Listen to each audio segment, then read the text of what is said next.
Congressman, 7th District of Virginia. That's the Central Virginia area as it stands now. Might get changed over time. Congressman Dave Brat. Dr. Brat, good to have you on, sir. Hey, John. Great to be on as always.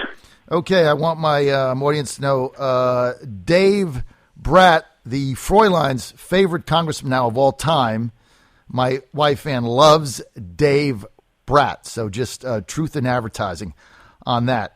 So you got a fan, Dave. She likes you more than me, so I guess that's a good thing. Okay, let's get Dr. Brat. Let's get right to immigration reform. And you're going this weekend. I understand you're headed to Alabama this weekend to work with Senator Jeff Sessions on a immigration reform plan in the House for both legal and illegal. How did this meeting get started, and what do you look to come out of it, sir? Yeah, well, and that's why they're all shaking it up, and they're making incumbents, and I'm included now, but they're making us go to our constituents at town halls all summer and answer any questions that are coming up. It can't just be these scripted events anymore where you take 2 questions and leave the room. People want to know what's going on. What are you guys going to do on the budget? Why are we in so much debt? Why are you putting our kids in a terrible spot? Why are these unfunded liabilities up to $127 trillion? Why can't you fix the immigration system? What's going on with the rule of law here? What's going on with all this tension in our country socially? And a lot of that's just the result of bad policy, and they want it fixed now. There's no question the electorate is getting a little bit antsy, and I think there's a lot of people that tell me that are for Trump who say, look, politicians got us in this mess. They just don't think they're going to get us out. I think that's part of his appeal. I want to get back to your immigration meeting with Senator Sessions this weekend. You know, he played a big role in the Trump immigration plan. You think we're going to see some of the same things there? Yeah. I mean, he that 25-page document you got to Senator Sessions' web pages on the official side, and it just takes on the low-hanging fruit. We want to advance America's prosperity, ensure our security. Those are the 2 big things: wage rates for everybody and national security, and then just the low-hanging easy fixes. Secure the border, 700 miles of fencing, or however you want to do that, mandatory E-Verify, end welfare incentives for illegal immigrants, pull federal funds from sanctuary cities, get rid of President Obama's illegal amnesty, the unconstitutional deal I came in on last November. We said we were going to fight that. We never did. Right. That's still having terrible consequences, and visa overstays. Those are relics of the 9/11 tragedy, hijackers. Some of the studies have been done on 21 terrorists. 20 came in legally, obtained legal visas. And once the American people find out the basic facts related to this issue and this story, it's overwhelmingly time for a change. Let's get to birthright citizenship. One of the things that the GOP frontrunner now, Donald Trump, calling for is an end somehow to this birthright citizenship where 2 illegal aliens in the United States have a baby and it becomes an anchor baby. He's gotten a lot of criticism for that. Some Republicans, like former governor of Virginia, Jim Gilmore, saying that's crazy. You can't change the 14th Amendment. I know you've delved into this, Congressman. What is your position on that? Yeah, I don't think you have to change the 14th Amendment. There's a comma and a phrase in there that deals with this issue already, and that's the problematic aspect of this issue. It was not addressed explicitly in the Constitution. There was no such thing as illegal immigration in 1860. And so one way to phrase it to listeners is, can you think of a scenario where you're okay with birthright citizenship when 2 parents come in illegally and have a child for a day, that child is a citizen? And so it's almost hard to think of a scenario where if you were trying to be compassionate and follow the rule of law and the intent of the law, where you can come up with a scenario that makes sense. And then on the negative side, it's just one more of the incentives, right, that's drawing illegal folks here to have a child. And it's pretty well known. There's a lot of stories. This is not a incidental kind of point, but a large number of folks, Chinese folks, come paying $90,000 a pop. They fly in, have a baby here for a day, and these are wealthy folks, but they want an insurance policy in case anything goes wrong in China structurally, et cetera. They have instability. They got a backup plan. Their kid's a citizen of the U.S. And so I don't think most U.S. citizens want this process used in that way. It seems to be perverting the process that I think was set up in a very different situation with very different circumstances. And I think anybody says that looks at this reasonably has to think, well, this is just, as you just pointed out, Congressman, the system is being heavily abused now. Comments. I'm going to go domestic and then get to international. You guys get back in September. There's going to be a budget impasse. Everybody knows it's going to be another omnibus. The debt ceiling is going to get raised again. And a lot of us feel that we're going to go through the charade. But when are we going to get some serious policy on what to do about decreasing $20 trillion of annual debt that we have and $130 trillion now of unfunded liability? It's crazy. Right. Well, I mean, you asked the question, and I'm not being a smart aleck, but the 7th District made some changes. And when you say, when are we going to get the memo? I mean, that's what we're waiting to see. And I think on the presidential side, like you said over 50% of the Republican voters are making a statement, and 30% or plus on the Democratic side. And so if D.C. doesn't get the memo, that they better change course on the same thing, right? I mean, it's never a shocker. We come up in the budget process. I'm on the budget committee. The budget committee fails. Then the appropriations process fails. And we go to a CR. And all the hard work everybody's done over the whole year goes down the drain. Everybody throws in what they want, right? The left throws in what they want. The right throws what they want. The deficit goes up. The debt goes up. All new programs get created, new get funded. And so we're going to see. That's what we're seeing. The political, the folks are bubbling up everywhere across the country. This isn't just Virginia now. And if we don't get it right, boy, there's going to be some huge shakeup in D.C. I have the feeling the next round of elections. Well, I predict there's going to be another raise in the debt ceiling. Mitch McConnell is going to say, well, we have to govern. We have to show people we can govern. We can't. He's already said he isn't going to shut the government down. I mean, the only leverage you have, your leadership has already taken it off the table. You talk about terrible negotiators. They've already tossed it out. So right. Well, right. And that's exactly right. So and they're using the calendar enforcing a crisis again. Same thing happened last year. You'd think we'd, learn, and the American people would go, okay, any more of this, and we're changing talent. But, yeah, we're doing it again. There's a trifecta. It's in Politico. I think Representative Cole wrote it up before we went on August recess. To bust the budget caps on both sides, military and social, increase the debt ceiling with no disciplines, put in a long-term transportation bill that's not paid for, and Senator Mitch McConnell announced yesterday we're not going to deal with Planned Parenthood after these disturbing videos have just rattled the nation. And the excuse for this is we don't want to upset, the apple cart before the 2016 elections. Well, people are already upset, and if they don't feel that, they need to get out and visit the constituents. The folks are very upset over this whole scenario. And so if that trifecta is not dealt with and Planned Parenthood, there's going to be a hurricane up there in D.C. Congressman, it's unbelievable. You really got to ask yourself, what do the Republicans, what does the leadership stand for? I mean, they don't want to fight anything. Why even have them?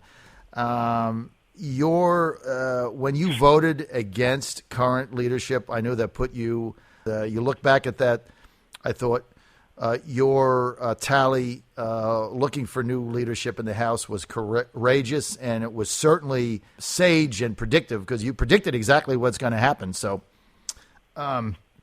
I have to commend that. But it is, I mean, it's just unbelievable that once again, the Republican leadership, Congressman, isn't going to do anything. They're just going to sit back and do nothing. It's the status quo model. K Street and all the leadership can move heaven and earth when it's time to do that for certain causes. The Export-Import Bank gets plenty of attention. Yep. The trade issue got plenty of attention. Yep. And if you buck the system, all of a sudden your campaign coffers wither away to zero. And so if you don't play ball, there's consequences. And so I took some hard, tough votes that follow my principles and the will of my constituents, and the people put me in office is very clear in my case, so I owe my allegiance 100% down here in my district, and so that's what I'm doing. But then you pay the piper up in D.C. You got to pretty much make a choice, and so all the easy financial support fades away quick, and then you're reliant on your voters, but that's the place I want to be. I want to get to the lifting, the potential of lifting the crude oil export ban, which has been going on since the 70s. You know, we put that in there when we had the oil crisis. You know, now many people are saying it's hurting jobs. It's also depressing our ability to go find new oil because it can't get exported out. So that's hurting the dollars coming in. How do you stand on that? Yeah, well, I'm just a total free marketeer when it comes to that scenario. I mean, we have a resource. The shale revolution, has fueled the bulk of this economic recovery. If you strip that out, we'd be in trouble. We're the world's top producer of petroleum. I think we're bigger than Saudi Arabia and Russia. Right. And they're using that as leverage to Europe. We should be helping to take that leverage away and help the Germans. We need to, reduce the global reliance on these bullies, Russia, OPEC, et cetera. And we have the capability to do it, but our CEO and president of the club has a green agenda which collides against the middle class of this country making better wages.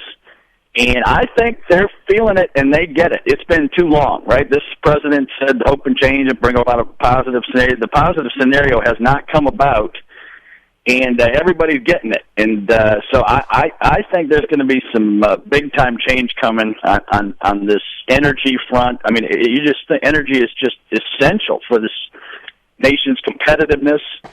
I'm as pro-business as you get, and it's funny you say you think I'll do well against the money interest. It is. I've got about 100% conservative review score on those metrics, and so if someone runs against me, it will be interesting, right? The only case they'll have is, well, hey, someone's got to represent the crony capitalists. I mean, that's exactly it. So, that's exactly it. And they're gonna spend $1 million to try to get you out of there, and it's like, okay. Let me get this straight. So this Congressman, Dave Brat, has done everything exactly that he said he was going to do. Everything he said, he's done right down the line, 100%. And you're going to spend $1 million to get him out of there in a Republican primary. Right. I mean, it's insanity. Yep. Well, and hopefully that doesn't come. It would create huge drama in Virginia where we don't need drama. We need to unify behind principles, not behind me or a personality. We need to unify behind Republican principles. That's what I've tried to sell. That's what I'm trying to vote on. And if we create World War III and have a drama in Virginia, that won't bode well for the presidential election. Well, and so the folks that say they want unity, well, we'll find out. It just makes no sense because you get a primary challenge when you say one thing to get elected and then behave in a separate way. Then you invite a primary challenge, and that's acceptable. But when you do exactly 100% down the line what you said you were going to do, and then you get a primary challenge, it's like, well, what's the deal? Right. You know what? I'm with you. I'm telling you, man, I'm fired up about it because, like I always say, the truth will set you free. And if that happens, I'm not going to be shy about calling it for what it is. I want to get to race. Black Lives Matter. We've got people marching and chanting incendiary things like, pigs in a blanket, fry them like bacon. Yeah. What is going on? Well, I mean, I probably view too many things through the economic prism, but some of this is a function of just a declining economy and then a declining sense of overall welfare. And when people aren't doing well, they get bitter on all sides of the fences. And so everybody's getting nervous about their future prospects, and they're taking it out in ways that aren't productive. And so that's on issue number one. On issue number two, the country's moved away from the proposition that I ran on in the Republican Creed. It's the second principle, and that's equal treatment under the law for everybody, period. And we fought hard over, huge chunks of Western civs for these things called rights and constitutions and the ability to say every single person should be treated equally under the law. So if some people are having their rights abused, I want to fight for them, no matter who they are. And that doesn't matter. But the more we break down and define this group against that group against this group in this country, the more you're breaking that perception that, hey, we're just all Americans, all endowed by our Creator with the same inalienable dignity and rights, and we should love one another. We shouldn't be calling each other names. I've tried very hard never to go negative, and I've had plenty of opportunities, but I just think that's detrimental. We need to all live out our own creeds, and most of those creeds involve trying to love your brother and sister as yourself, and it's a tragedy to see our basic Judeo-Christian tenets under threat by folks who just don't have that same love and respect for their neighbors. We have to find a way to come together somehow because, things like that. I mean, I think you can be very sensitive to the black community and some of the police brutality that I've called out. So I don't have to take a backseat to anybody on this. A lot of these incidents, Dave, they've just not been right, from the case in Staten Island and many others. But, you can't be shouting things like pigs in a blanket, fry them like bacon in a civilized society without being called out on it. And somehow we have to solve this. Yep. Well, one of my heroes, I wrote a book. I used to teach economic justice and started with the Hebrew prophets and went all the way through the Greeks and then the book ended somewhat prophetically with Martin Luther King Jr., and everyone seems to forget he had a Ph.D. in theology. Exactly. Hey, we're out of time. And I want to thank. That's right. When we don't teach that, when we teach it, he stands for a group or for this, that, or the other thing. That's not true. His greatness is his greatness, and he was a prophetic figure. He profoundly educated, Ph.D. in Christian theology, and brought everybody together under those principles. And that's what's missing. We need people on all sides, bringing people together under certain principles that you can name in public. And if you can't name them in public, then you got a problem. All right. And we got a problem. Congressman, good summary. We're out of time. We want to thank Congressman and Dr. Dave Brat for being with us today, Republican 7th District, Virginia. You want more info, go to davebrat.com. That's davebrat.com.